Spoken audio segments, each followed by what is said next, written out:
ছোটখাটো একটা লন্ড্রির বিজনেস খুললাম।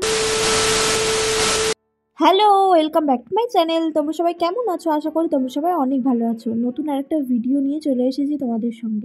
আচ্ছা, একটা কথা বলো তো, তোমাদের ছোটবেলাটা কেমনভাবে কেটেছে?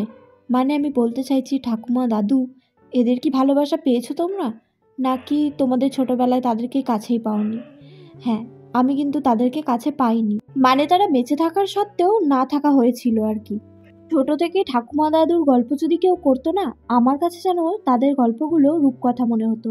বলতো ঠাকুমার সঙ্গে ঘুমায়, বা ঠাকুমা আমাকে নিয়ে ঘুমায়, বা এরকমও বলতো ঠাকুমা গল্প শুনে শুনে ঘুম পাড়িয়ে দেয়। এইসব জিনিসগুলো না আমার কাছে বেশ ভালো লাগতো, কিন্তু আমি কোনোদিনই এই জিনিসগুলো পাইনি আমার ঠাকুমার কাছ থেকে। আগের একটা ভিডিওতে আমি তোমাদের সঙ্গে শেয়ার করেছিলাম যে গায়ের রং কম থাকার জন্য অনেক অবহেলা পেয়েছি। এখন নিশ্চয়ই বুঝতেই পারছো যে কার কাছ থেকে অবহেলা পেয়েছি। সবসময় ছেলের মেয়ে আর মেয়ের মেয়ের মধ্যে বিভেদ করতো, মানে এমন ভাব দেখাতো যেন মেয়ের মেয়েগুলো নাতনি আর আমি পানির জলে ভেসে এসেছি। বাড়িতে এক ভর্তি লোক আসতো, সবার ডিমান্ড ছিল আলাদা আলাদা, আর সেই সমস্ত ডিমান্ড পূরণ করতো আমার মা উনুন গড়ায় বসে বসে। যখন যে যার ডিমান্ড পূরণ হয়ে যেত, তখন বাটি করে মাংস কষা নিয়ে, আলু ভাজা নিয়ে ঢুকে যেত ঘরে, আর আমি ঘরের বাইরে দাঁড়িয়ে দাঁড়িয়ে কাঁদতাম। খাবার জন্য নয়, একটু ঘরের মধ্যে ঢোকবার জন্য। মিষ্টি নিয়ে আসা হতো, ভালো ভালো দামি দামি মিষ্টি, আবার তার সঙ্গে দইও নিয়ে আসা হতো।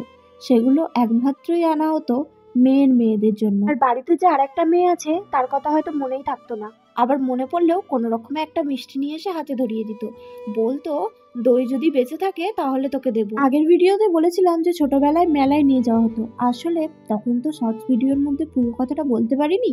মেলায় নিয়ে যাওয়া হতো না, জোর করে বায়না করে যেতাম।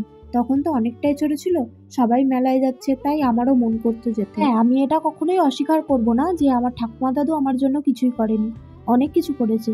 তার মধ্যে থেকেও আমি তোমাদের সঙ্গে কিছু শেয়ার করি। যেটুকু দায়িত্ব কর্তব্য থাকে সবটাই করেছে। পুজোতে জামা দেওয়া, পয়লা বৈশাখে জামা দেওয়া, বা পড়াশোনার খরচা দেওয়া কিছু হলেও।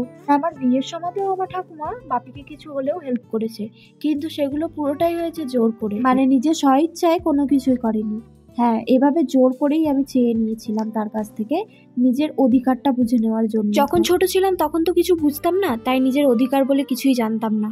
তাই বড় হওয়ার পর নিজের অধিকারটা নিজেই বুঝে নিয়েছি আর কি। আর কেনই বা নেব না বলতো, বাড়ির একমাত্র মেয়ে আমি, আর দাদুও পোর্ট ট্রাস্টে চাকরি করতো, আর দাদুর পেনশনটা ঠাকুমা পায়। তাহলে এটুকু আবদার বা জোর তো আমি করতেই পারি, তাই নিজেকে নিয়ে অহংকার করছি না, কিন্তু তবুও একটা কথা আমার বলার আছে। আর যাই হোক, কিছু মানুষ হিলতলা জুতো পরেও আমার সমান হতে পারে। বাবার একমাত্র মেয়ে হওয়ার সত্ত্বেও কোনোদিনও বিলাসিতা নিয়ে রাস্তায় বেরোয়নি, কিন্তু কিছু মানুষ অন্যের টাকার ভরসায় এমন ভাবে রাস্তার মধ্যে ঘুরে বেড়াতো না, যেন মনে হয় তার বাবা কি না কি চাকরি। তারপরে তো বড় হওয়ার সঙ্গে সঙ্গে ভগবান আবার এই হিংসের আগুনে আরো বেশি করে ঘি ঢেলে দিল, আমার চাকরিওয়ালা বর জুটিয়ে। আবার যেমন তেমন চাকরি না, কেন্দ্রীয় সরকারের চাকরি। আর আমার বরের বাইরে থাকা নিয়েও কিছু মানুষের মাথা ব্যথা কিন্তু কম ছিল না।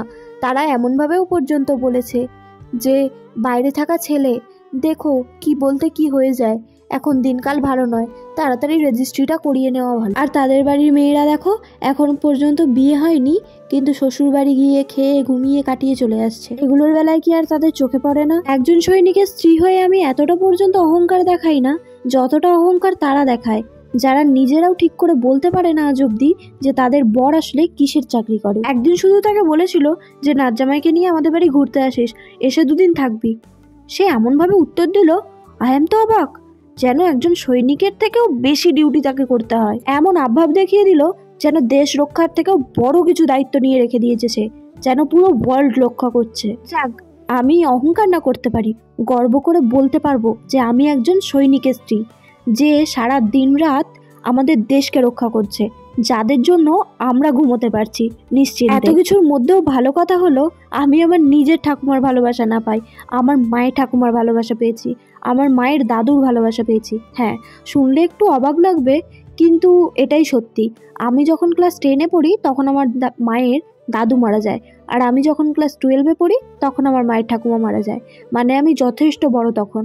আর এখনো পর্যন্ত তাদের সঙ্গে কাটানো প্রত্যেকটা মুহূর্ত আমার ভালোভাবে মনে রয়েছে। আর আজও আমাকে যখন কেউ বলে যে তুমি খুব ভালো রুটি করতে পারো, তোমার রুটিগুলো খুব ভালো গোল হয়, আমি তখন তাকে একটাই কথা বলি, এই রুটি করাটা আমি আমার মায়ের ঠাকুমার কাছ থেকে শিখেছি। ক্লাস 7-এ যখন পড়ি তখন থেকে আমার মায়ের ঠাকুমা একটু একটু করে আমাকে রুটি করানো শিখিয়ে দিয়েছে। তো রুটি করা তো ভালো হবেই, তাই না? যাক, অনেক কথা তোমাদের সঙ্গে শেয়ার করে ফেললাম।